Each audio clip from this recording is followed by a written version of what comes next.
बोलो मुझसे, क्या हुआ? तुम सिर्फ मेरी कल्पना हो, ये सच नहीं है। तुम बिल्कुल मेरी कल्पना जैसी दिखती हो। हमारा नाम तो कल्पना ही है। असल में इसके पति ने तो इसे कब का छोड़ दिया है, भूल चुका है वो इसे। इसने अपनी जिंदगी में आगे बढ़ने का फैसला कर लिया है।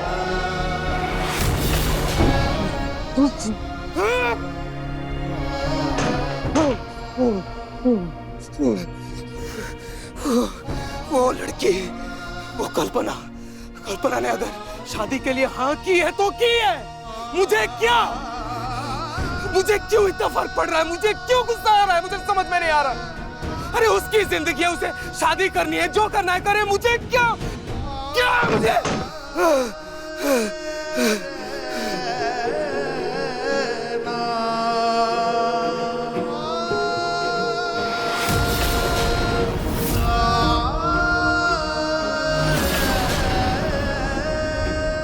पता नहीं क्यों वो चेहरा इतना अपना सा लगता है मुझे। क्यों इतना अपनापन महसूस होता है मुझे?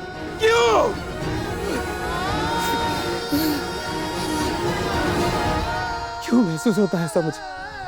क्यों महसूस होता है? क्या उस चेहरे से कोई रिश्ता है मेरा? कोई रिश्ता है क्या मेरा? कैसे कोई रिश्ता हो सकता है? अगर कोई रिश्ता होता तो वो लड़की मुझे बता देती ना। हाँ, वो तो शादीशुदा है। और अगर वो नहीं बताती, घर वाले बता देते। लेकिन घर वाले तो खुद उसकी शादी करवाने के लिए लगे पड़े हैं।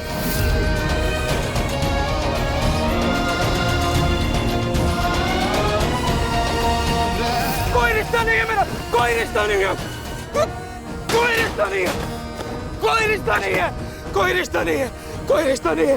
मैं पागल हो जाऊंगा, मैं पागल हो जाऊंगा, पागल हो जाऊंगा, मैं पागल हो जाऊंगा, पागल हो जाऊंगा, मैं पागल हो जाऊंगा, पागल हो जाऊंगा, पागल हो जाऊंगा।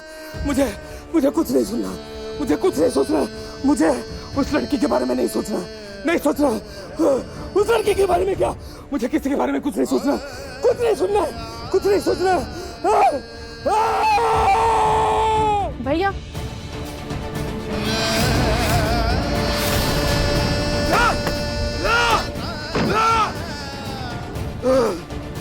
कुछ नहीं सोचना है मुझे, कुछ नहीं सोचना है, कुछ नहीं सोचना है मुझे। भैया क्या हुआ? कुछ नहीं, भैया क्या हुआ? कुछ नहीं। भैया प्लीज काम डाउन, ऊपर आइए। अब नहीं तो चली जा, मुझे अकेला छोड़ दे, मुझे अकेला छोड़ दे। प्लीज ऊपर आइए, प्लीज ऊपर आइए। अब नहीं तो चली जा, अब नहीं तो चली मैं जा। आपके लिए पानी लाती हूँ। मुझे अकेला छोड़ दे। भैया प्लीज थोड़ा सा पी लीजिए प्लीज।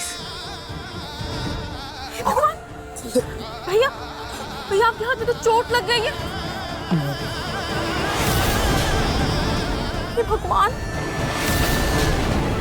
दादी, भले ही मैं हर्षी को याद नहीं हूँ, हम दोनों पति पत्नी हैं ना, तो फिर दादी आप एक गैर आदमी से मेरे रिश्ते की बात कैसे कर सकती हैं? मुझे ज्ञान देने से पहले अपना वादा याद कर लो। मैंने कहा था ना तुमसे, अगर तुम्हें इस घर में रहना है तो नाहर से दूर रहना होगा, तभी मैं तुम्हें इस घर में रहने दूंगी। दादी, मुझे ये तो नहीं पता था ना कि आप ऐसे गलत तरीके से मुझे नाहर से दूर करेंगी। हाँ माँ, हालात चाहे जो भी हो, लेकिन हम ये कैसे भूल सकते हैं कि रूही इस घर की बहू है और हम इसके साथ इतना बड़ा अनर्थ कैसे कर सकते हैं? पापा, मम्मी, दादी, आप लोग जल्दी से चलिए। नाहर भैया को पैनिक अटैक आ रहा है, वो खुद को मार रहे हैं, चोट लग जाएगी उनको। चलिए जल्दी से।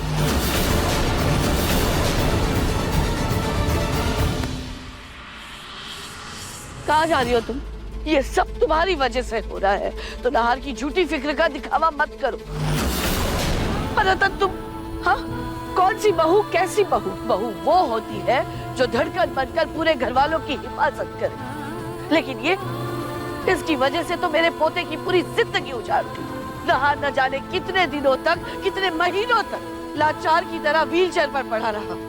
उसके बाद उसकी याददाश्त चली गई और अब दिन ब दिन उसकी सेहत और बिगड़ती जा रही है, सिर्फ इसकी वजह से। तुम्हें जो भी फैसला लेना है ना, बहुत सोच समझ कर लेना। तुम अगर अपनी बहू को बचाना चाहते हो तो ठीक है, लेकिन तुम अपने बेटे को हमेशा के लिए खो दोगे। माँ जी, दादी, ऐसा कुछ भी नहीं होगा। हम डॉक्टर से बात करेंगे। रूही, तुम जब 2 कदम चलने का सोचती हो ना, मैं 2 कोस चलकर वापस आ जाती हूँ।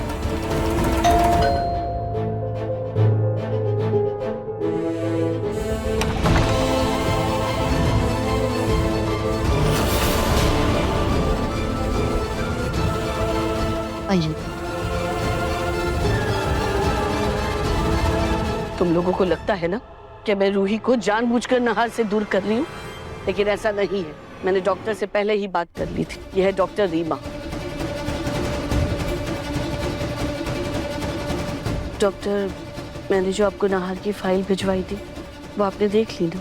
जी, इस फाइल को मैंने अच्छे से पढ़ा है और अपने सीनियर डॉक्टर से बात भी की है। सबसे सलाह मशवरा करने के बाद हम इस नतीजे पर पहुंचे हैं कि मिस्टर नाहर को अपनी जिंदगी में आगे बढ़ने दिया जाए।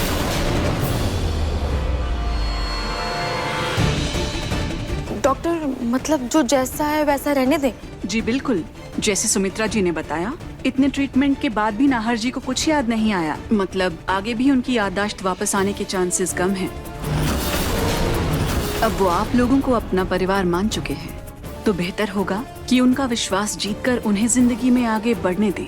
अब कोई भी नई पुरानी बात उनके सामने लाकर उन्हें सदमा ना दे, नहीं तो उनको खतरा हो सकता है। लेकिन डॉक्टर, भले ही नाहर भैया को रूही भाभी और उनका रिश्ता याद नहीं, पर आज भी उनको कहीं ना कहीं एक कनेक्शन, एक अटैचमेंट फील होता है, और ये हम सब ने देखा है ना मम्मा? तो क्यों ना हम सब मिलकर नाहर भैया को रूही भाभी के बारे में बता दें? शायद नाहर भैया रूही भाभी को अपनी पत्नी के रूप में एक्सेप्ट कर ले, है ना भाभी? हाँ डॉक्टर, ऐसा भी तो हो सकता है ना। देखिए, अगर उनको याद आना होता तो आपका चेहरा देखकर, आपकी आवाज सुनकर कुछ तो याद आ जाता। लेकिन अगर आप उनके साथ जबरदस्ती करेंगे तो उनको पैनिक अटैक आ सकता है, उनके इमोशंस ट्रिगर हो सकते हैं, और ये पेशेंट के लिए सही नहीं है। इसलिए मेरा यही सुझाव है कि धीरे धीरे उनसे अपना इमोशनल कनेक्शन खत्म कर दीजिए। जितना वो आपको देखकर अपनापन महसूस करेंगे, उतनी ही उनको बेचैनी महसूस होगी और उनके दिमाग पर बुरा असर होगा।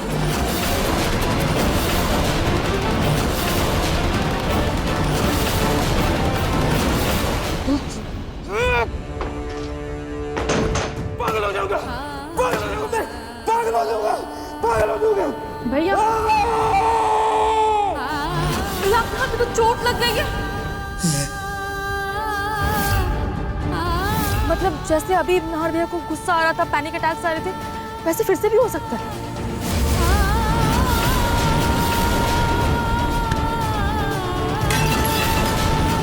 इसलिए मेरा यही सुझाव है कि आप धीरे धीरे उनसे अपना इमोशनल कनेक्शन खत्म कर दीजिए। अगर मिस्टर नाहर आपसे अलग हो गए तो उनका दिमाग रिलैक्स हो जाएगा और वो अपनी जिंदगी में बिना किसी परेशानी के आगे बढ़ सकते हैं। सुन लिया ना तुम लोगों ने?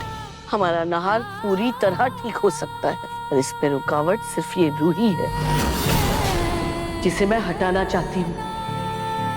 चलिए, मैं अब चलती हूँ। सुन लिया ना रूही? अब भी मैं कहती हूँ, नाहर से दूर हो जाओ। लेकिन दादी, नाहर जी से दूर जाने के लिए मैं ये शादी नहीं करूंगी। इससे बेहतर तो यही होगा कि मैं अपनी जान दे दूं।